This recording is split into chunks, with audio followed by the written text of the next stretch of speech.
L'honorable député de Western Arctic. Merci, Monsieur le Président. À titre de résident du Nord de longue date, je suis ravi d'avoir l'occasion de parler de ce projet de loi, la loi sur le transfert des responsabilités, le projet de loi C-15. J'aimerais féliciter le premier ministre des Territoires du Nord-Ouest, Bob McLeod, les ministres de cabinet et le personnel du gouvernement du Territoire du Nord-Ouest pour le travail qui a été fait par rapport à ce dossier. Ça nous ramène à l'époque où des gens ont vraiment réussi à construire un territoire avec des droits politiques équivalents à ceux qu'on a ailleurs au Canada. Monsieur le Président, le projet de loi C-15 compte deux parties distinctes. Une partie parle des changements à la loi sur le territoire du Nord-Ouest, une loi qui est finalement à toute fin utile la Constitution des territoires du Nord-Ouest. Il y a aussi une autre partie qui vise à modifier d'autres lois et qui vise l'entente sur le transfert de responsabilités. Et il y a aussi des changements qui sont apportés à la loi sur la gestion des ressources de la vallée du Mackenzie. Il y a l'Office des eaux et un autre office qui existait déjà, mais ça va être remplacé par un super office, si l'on peut dire. Je vais entrer dans les détails par la suite, mais il s'agit de changements assez substantiels. Et comme le ministre l'a dit, le ministre aura même des pouvoirs élargis en ce qui a trait à la gestion des ressources dans les territoires du Nord-Ouest. Notre territoire et le nouveau Parti démocratique appuient le transfert de responsabilités et nous estimons qu'il s'agit d'un pas à l'avant pour le progrès de ce territoire et nous espérons que ce projet de loi va être étudié en comité et qu'il pourra y être amélioré et amendé, et ce sera une bonne chose pour les habitants du Nord-Ouest. Ce projet de loi concrétise un rêve qui est chéri depuis près de 50 ans par les habitants du territoire du Nord-Ouest. Moi, j'ai vécu là-bas et je sais quelle est la vie là-bas. Alors, en 68, il y a eu une commission qui a fait en sorte que la capitale a été créée et un certain nombre de fonctionnaires se sont installés dans les territoires du Nord-Ouest. Je crois qu'on pourrait qualifier le tout de colonialisme de deuxième classe. Et donc, une partie du gouvernement s'est installée dans cette capitale et le Nord y a été régi plutôt que de le voir être régi à partir d'Ottawa. Il y a donc le premier ministre et le lieutenant-gouverneur général qui s'occupait de ce territoire. Et ensuite, il y a eu le tout premier conseil territorial. Et vous savez que auparavant, le Nunavut aussi est également inclus. Et ensuite, le pouvoir exécutif était accordé au commissaire qui était aidé d'un adjoint et d'un commissaire adjoint. Et ensuite, avec la nomination de John Parker en 1979, on s'est éloigné du modèle de commissaire exécutif et on a adopté un modèle beaucoup plus cérémonial en donnant un rôle cérémonial au lieutenant-gouverneur. Je vais y revenir. Vers la fin des années 80, il y a les services de santé, l'administration de la justice et la gestion des forêts qui ont été transférés à titre de responsabilité au gouvernement des territoires du Nord-Ouest. Mais donc, il s'agit d'un vaste territoire avec des ressources limitées. Alors, les territoires du Nord-Ouest ont entrepris de gérer l'éducation, les services sociaux, les autoroutes, les aéroports également. Et c'est ce qui est considéré être de ressort provincial ailleurs. Mais dans les années 90, il y a eu des conférences sur la Constitution.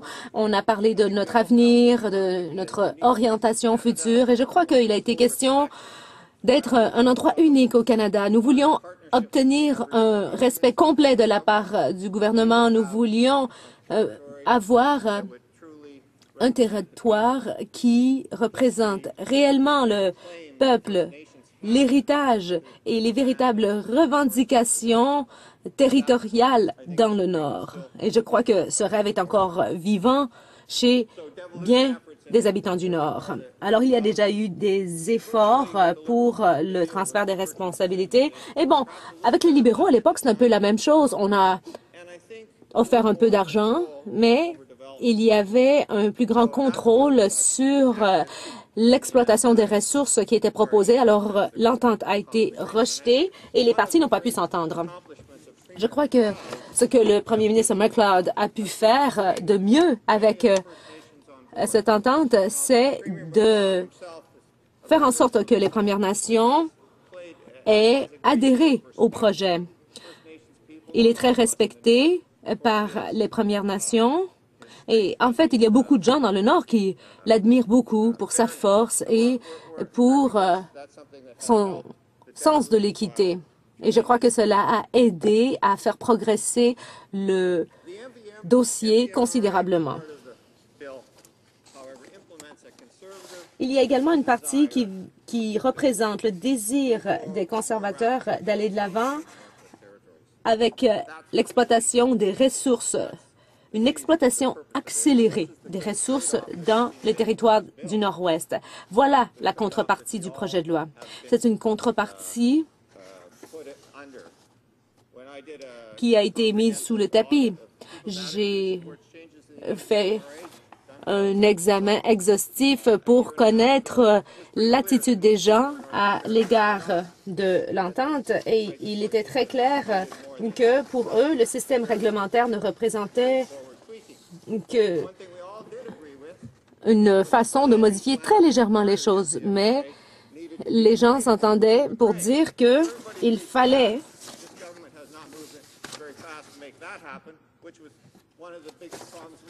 en terminer avec la loi sur la gestion de la ressource de la vallée du Mackenzie.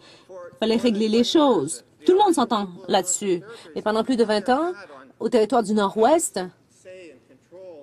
on a cherché à pouvoir avoir son mot à dire sur l'exploitation des ressources, sur la gestion des eaux et du territoire. Et nous l'avons vu avec la loi sur la gestion des ressources de la vallée du Mackenzie.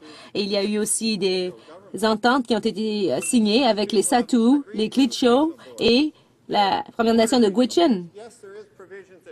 Oui, il y a des dispositions qui font en sorte que des décisions peuvent être prises par un seul office, mais ce que l'on constate, c'est que ce sont les offices régionaux qui offrent une fonction utile et nécessaire au sein des territoires du Nord-Ouest pour faire en sorte que la vision dont nous avons parlé plus tôt, la vision puisse se concrétiser. Alors, il s'agit d'une vision qui offre un équilibre entre les gouvernements autochtones et non autochtones. Avec ce projet de loi, cette structure sera changée. Peut-être que par la suite, on pourra la ramener. Je ne sais pas, c'est une question qui est lancée. Mais bien sûr, s'il s'agissait d'un gouvernement néo-démocrate, eh bien, nous nous pencherions là-dessus. Oui, nous regarderions ce qui s'est produit pour savoir si c'est approprié dans les territoires du Nord-Ouest et pour voir comment se déroule le développement effectif.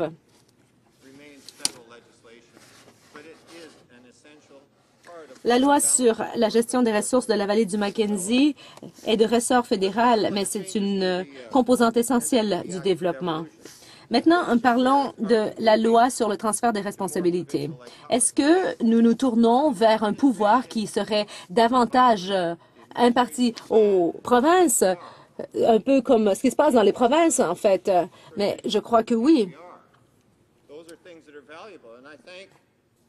Et je crois que c'est important et j'estime que tous ceux qui ont participé à cette entente ont fait de bons progrès pour les territoires du Nord-Ouest. Par contre, il y a des points qui achoppent. J'ai parlé du commissaire et que le commissaire, maintenant, allait avoir une sorte de rôle de lieutenant-gouverneur, mais avec ce projet de loi, il y a un recul. Il est indiqué dans la loi que le commissaire doit agir conformément à toute instruction qui lui est donnée par le gouverneur en conseil ou le ministre. Alors, il s'agit d'un libellé très fort qui est prévu dans la loi actuelle. Mais dans la loi sur le Yukon, il n'y a pas d'article de la sorte. Et au Nunavut, il faut que tout soit déposé devant l'Assemblée législative. Alors, qu'en est-il de cet article? Eh bien, nous constatons que le bureau du commissaire va pouvoir exercer un plus grand contrôle. Alors, si on regarde l'article 29, il est indiqué que le ministre a le pouvoir d'ordonner au commissaire d'accorder la sanction royale pour les projets de loi qui sont adoptés dans l'Assemblée nationale et le ministre peut refuser la sanction jusqu'à 1 an. Donc, ce qu'on constate, c'est que le ministre va pouvoir contrôler pas mal les changements qui pourront être apportés au territoire du Nord-Ouest dans les années à venir. Et donc, cela dépendra de ce que le gouvernement du jour veut faire. Ce projet de loi va dans le sens d'un processus selon lequel c'est Ottawa qui décide de la façon de gérer la dette des territoires du Nord-Ouest. Mais là, il s'agit d'une pratique coloniale qui nuit à notre développement parce que nous ne pouvons pas investir, par exemple, dans notre capacité de générer de l'électricité. Non, il faut se tourner vers le fédéral et lui demander, est-ce que vous pouvez nous donner le pouvoir d'emprunter pour vraiment servir notre population? J'en ai parlé durant la dernière législature et ce sujet a été discuté en long et en large. Et l'opposition, à ce moment-là, avait voté unanimement pour un projet de loi qui permettrait de changer les choses, mais seuls les conservateurs s'y sont opposés et donc ils veulent continuer d'imposer une limite à l'endettement de ces territoires. Et qu'en est-il des provinces? Ce n'est pas la même chose sous le régime provincial. Ce sont les provinces qui gèrent elles-mêmes leurs ressources naturelles et il n'y a pas d'ingérence de la part d'Ottawa. Et de plus, les projets de loi qui sont adoptés n'ont pas besoin d'obtenir une sanction royale. Mais pourtant, ça fait partie de l'accord dont nous sommes saisis.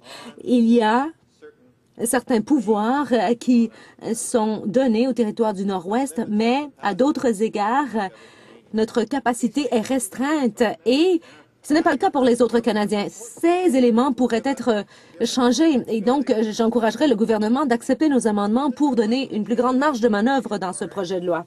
J'aimerais maintenant aborder la question de la gestion des ressources de la vallée du Mackenzie.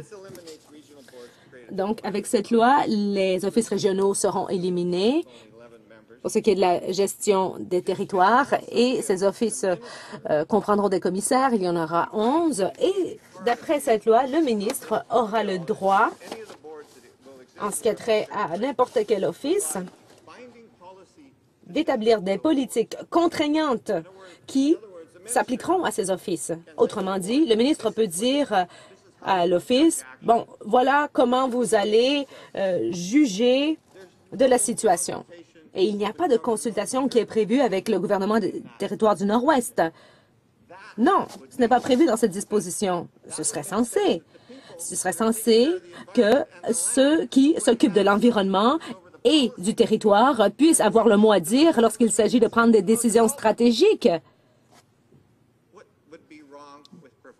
Pourquoi est-ce que on ne prévoit pas ce type de consultation auprès du gouvernement du territoire du Nord-Ouest? Il s'agirait d'un petit amendement apporté à la loi et ce serait fait. Si le gouvernement veut bien nous écouter, ce serait bien.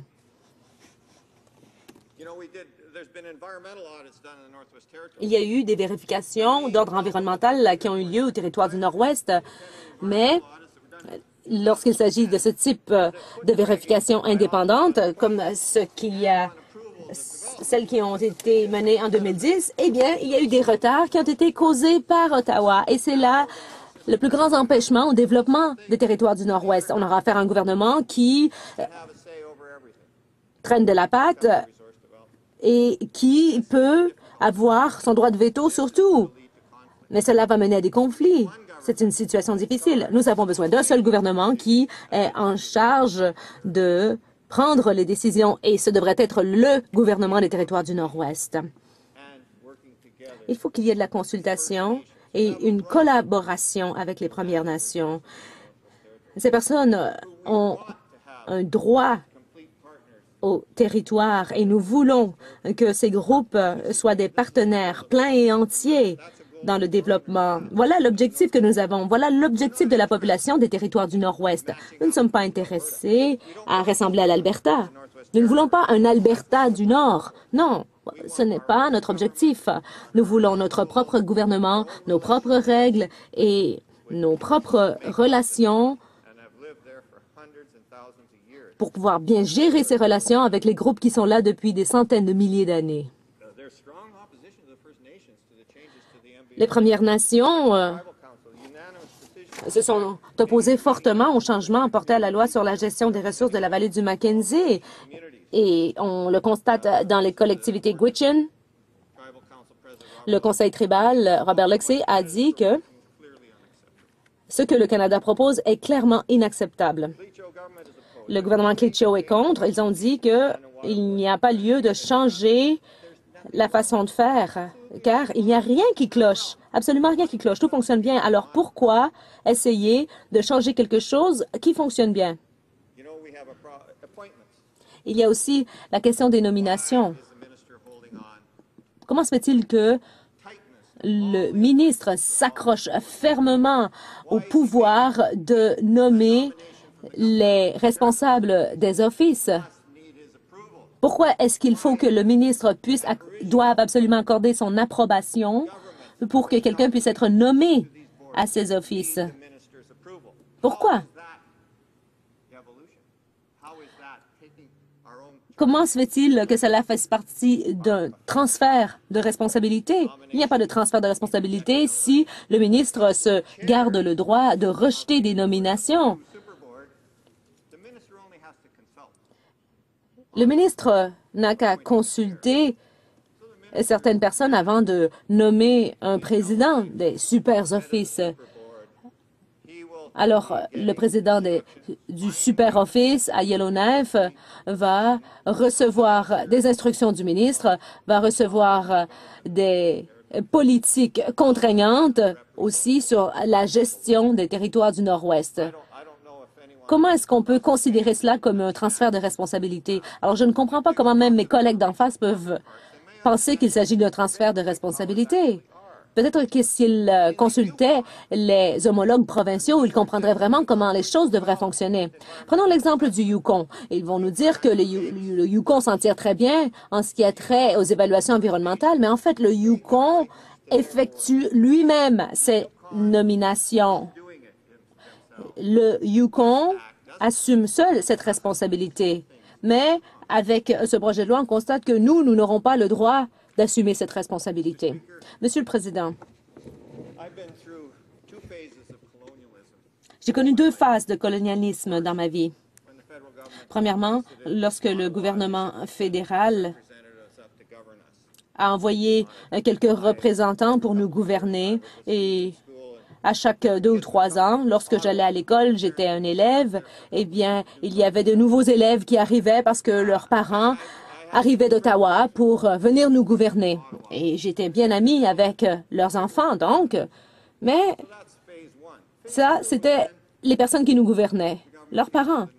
La deuxième phase, c'est lorsque le gouvernement est effectivement venu dans le Nord. À ce moment-là, nous avons fait beaucoup de progrès et notre territoire s'est grandement développé. C'est un très beau territoire dont je suis très fière d'être le représentant ici dans la Chambre des communes. Et je veux que ce territoire exploite son plein potentiel, car moi, je veux être un Canadien comme tous les autres. Mais là, nous en sommes à la troisième phase du colonialisme. Ça veut dire que nous allons extraire les ressources du sol, mais les décisions continueront d'être prises à Ottawa. Voilà où nous en sommes. Nous allons continuer de collaborer avec le gouvernement dans la mesure du possible, mais en fin de compte, nous savons que notre travail, à titre de néo-démocrate, sera de donner aux habitants du Nord le droit de prendre des décisions comme les autres Canadiens sur la façon dont ils gèrent leurs affaires.